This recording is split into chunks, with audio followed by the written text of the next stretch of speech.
Hey, Drewz Viewz here, back to react to a Netflix series, The Haunting of Hill House. Today I'm up to episode 3. Now, it's been over a week since I watched episode 2. I'm assuming a lot of people who watch this probably like binge right through it or whatever, but I need to remember exactly what's going on now. You know, it's a continual flashbacks to when the main characters were kids or the young parents, and to modern times, and there's flashbacks in between, like showing the one brother going to rehab, all this stuff. The last episode focused on Shirley, whatever it is. The first one focused on Steven, the oldest, so it seems to be going in order here. And I think some commenter on my reaction even mentioned this, like confirmed that it does. There is each first 5 episodes are about each child. I believe in descending order of age, so and I think even the two kids are twins. I think the addict and the girl who's dead now, Nell. So yeah, there was a scene last time with her at her wedding. Don't know where her husband is or whatever, but since she's the bulk of last episode was about the sister doing the who runs the funeral home. Flashbacks to her, how she got into that sort of thing from her mother's funeral, and now she's doing it for her sister. But there was the scene where Nell wanted the brother to come to her wedding, and Shirley like kicked him out though, which she didn't know about. And now Nell's dead, like I said, so I assume that storyline's continuing right now. But the flashback for this one should be the middle child, which is Theo, I think. She's the one who wears like the gloves. She lives with Shirley. She was picking up a girl at a club or whatever the first episode, and then she kind of kicked her out though, so she doesn't seem to like to get intimate with people, I'm guessing. Assuming we'll get more into her this episode. Are we going to see the father again, like the modern day father, what he's up to? Let's find out. This episode's called Touch, so that makes sense for the glove wearing woman. Is that her? Yeah, we haven't seen what's her name, Theo as a child that much. Only a couple shorter scenes Up a little. compared to the other kids so far. Nellie? Is it actually Nellie or is it a ghost? Oh yeah, in the last episode she came in Shirley's room and they were hearing like banging in the walls or something like that. So why she wears gloves? Because ghosts try to hold her hand? And my doorknob. Then he's in my room. She's like some type of therapist or something? Smiley look like? Just a big smile. Sounds like a friendly guy. Where does Mr. Smiley live, Kelsey?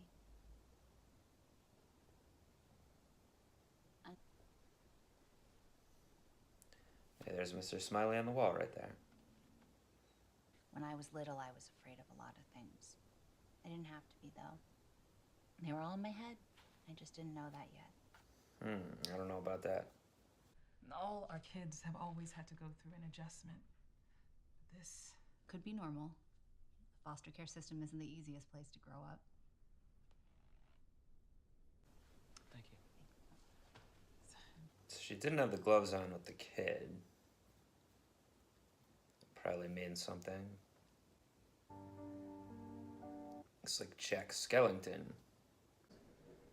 Fancy. Yeah? 49 Claude Real. How did you know that? Oh. Do you feel cold right there? Yep. I told you. This whole house is cold. Someone like that girl from last night? And give up all this? She means the same girl from episode 1. I guess this is in the timeline before they know about their sister's death. You can't smell that. It smells the same in here as the rest of the house. I wonder if she has like some sort of heightened So sense of fresh. touch. How do you know? Hello? Hello, can you hear me? Brain! You're really little. What? I'm Theodora, but I like my friends to call me Theo. This guy's right about the kids and the hand. How'd that get there? Of course it's about the money. I mean, you guys have read it. right? I haven't. Why bother? They're Luke and Nellie's ghost stories. No offense, Nellie. Okay. Right? Yep. Blood money. Right.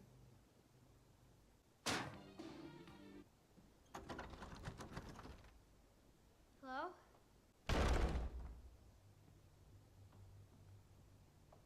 There's still that one door they can't get into.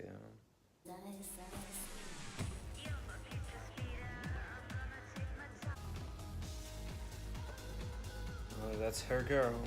Kitchen. You don't have to be so mean about it. She's not mean. She's scared.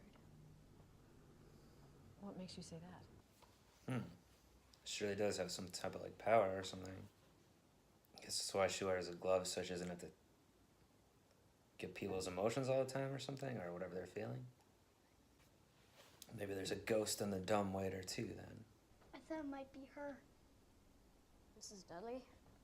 She never stays after dark. Too scared. Oh, I'm gonna get in trouble. I won't tell. Please, come on. It's a perfect kid-sized elevator. Going up. Hey! Up! Oh, Theo! It's a cool shot right there. Bring me up, please.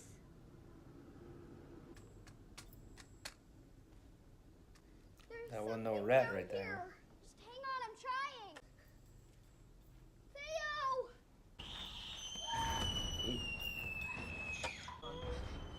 It's okay, baby. I'm right here. Right here. Out on the door. Sorry, Grammy. Monster! There's a monster! What the hell were you thinking? Is he okay? I take it that's Mr. Smiley. Oh, now Shirley's gonna come tell her that Nellie's dead. No. Back to the wedding. You don't have to help me. I'll find her. Beats the cold shoulder from Shirley. Stacy! Stacy's gonna be banging Theo probably. No, it's fine. You'll be fine. See who's in there. It's gotta be Henry. Oh my god. Nothing. I mean, I mean, we didn't know you were into. Bridesmaids? You answer the question that's asked. Tell him you're sad too. And that's kind of what she did do in the last episode we saw. Ask why. Tell him you don't know. Wanna have to tell them that I'm fucking pissed at Auntie Nell, who should have known better than most. What this does to a family. Mom and Dad are still mad at me. They don't believe me. First they said Abigail's not real. Now they said the basement's not real. They said it's probably just a crawl space. Something was crawling. I believe you.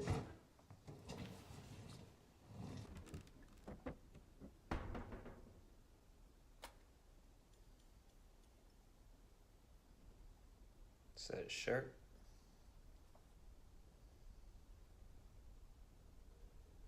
I didn't realize you made house calls. I don't. Normally, I was just out and about and thinking about your case. Would you mind if I took a quick look down in your basement?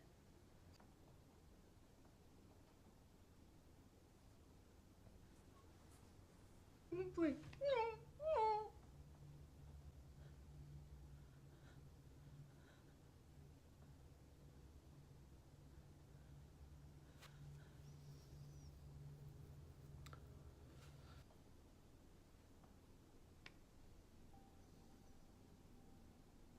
Thanks. Is he like abusing her or something? I haven't been wrong before, have I? Tell him I picked it up. Like you could tell there's a false floor in the pantry. Honey? What's wrong? Your dad.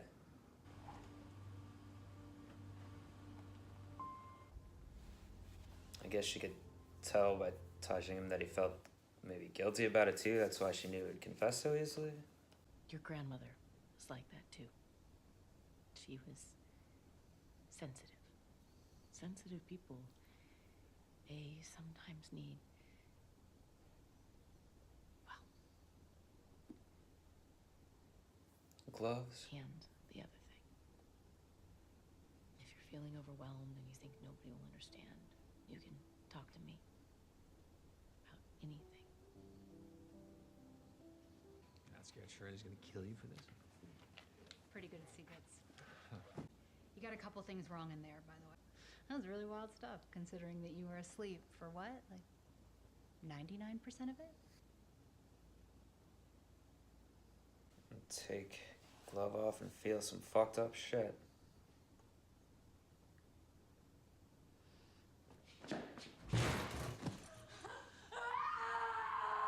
We don't get to see what it is then. Shirley found your checkbook.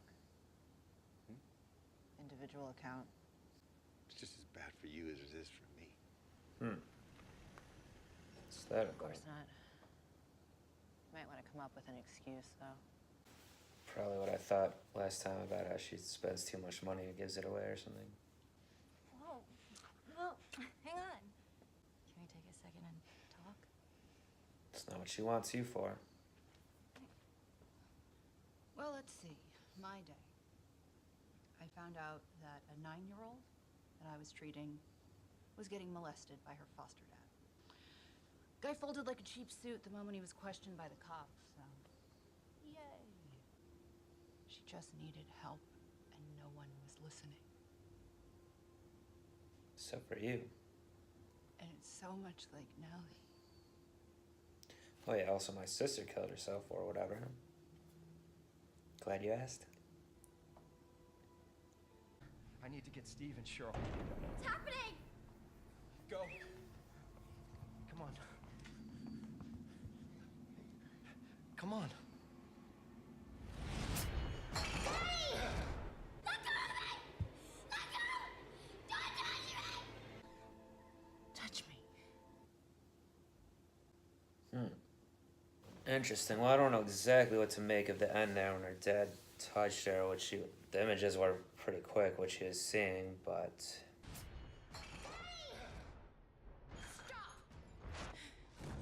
I wasn't getting the sense that their dad did anything wrong necessarily, or was like a bad guy, even though they obviously don't get along with him now because of what happened there. They think he's hiding stuff from them or whatever, but I don't know. I mean, obviously there's the storyline with the foster dad there. So it's kind of hard to see what Theo actually believes in. I mean, it's kind of like, so the two youngest kids, Luke and Nell, there was even like a mention this time, like their ghost stories or whatever. No offense, Nellie. Okay. They clearly got affected the most by this stuff. The older two didn't seem like they really too much got affected. They don't believe in whatever the supernatural stuff going on. So that's what I was saying with the middle child here, it's kind of exactly hard to tell what. It was just a logical or whatever you call it explanation for how her kid was acting, or, you know, the kid in her care was acting because of the foster dad, and like I guess that thing on the ceiling was supposed to be like a little smile shape or something. Maybe that's what was going on there. So that's, again, it's a logical explanation, not a supernatural one, but she still did have the vision of the guy and all this stuff, and she clearly has these, like, I guess you would call them powers or whatever they are, of perception. So her mom was saying like it runs in the family or something. So it seems like in this story there are, like, this seems to be separate to the ghosts or whatever it is in Hill House. Like, she would have had this anyway, it seems like, even if she never went there. Did the house make it, you know, build it up and make it more than it would have been or something? I don't know. But yeah, so it seems like she does have powers or whatever, which none of the mom was saying about the other daughters too, but they don't seem to have anything like this. And we saw the scene with her getting the gloves from her mom and everything, so that's how that started. And yeah, it does seem like a superpower or whatever. I don't know if this is a thing anyone actually, like, there are super empathetic people, I guess, or whatever, that can like sense what other people are thinking or feeling more than other people can, but this seems like a little extreme. Like, just touching a thing or the hands or whatever, or skin or whatever, she can see, like, sense exactly what's going on. And then there's the whole thing about, like, putting walls up and all this, what she's doing herself. I mean, that makes sense to a degree then, why she doesn't want to let people in or whatever, and, like, learn too much about them or something. So also she took, well, she still doesn't like Steve, or like Shirley doesn't either, but she did take his money that he offered, I guess, to get her PhD or whatever in that flashback. And she did evidently read the book. I'm gonna get my fucking PhD. Yeah, and that goes along with the whole thing too. I mean, we keep seeing flashes of that night or whatever. Maybe there's gonna be an episode probably about that whole thing, or that deals more with it, but saying how Steve was asleep for 99% of the time or whatnot.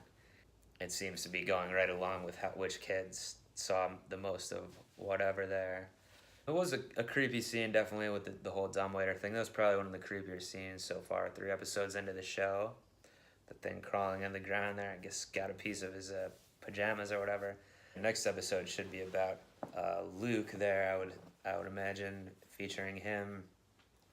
We already kind of get seeds on what his problems are going to be. He's saying, like, no one believes him about all this stuff.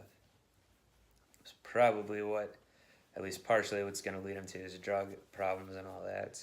And whatever was down there, they definitely don't believe me. And yeah, so I'm looking forward to watching that next one then. I will be back for episode 4 of The Haunting of Hill House to react. So join me back for that one. Please do subscribe to the channel if you like these. Check out some of my other videos, reactions if you're interested. Leave me a comment. Don't spoil anything for me, of course, going forward. But do whatever you like there. And have a good old nice day. And until then, I'm out of here. Peace.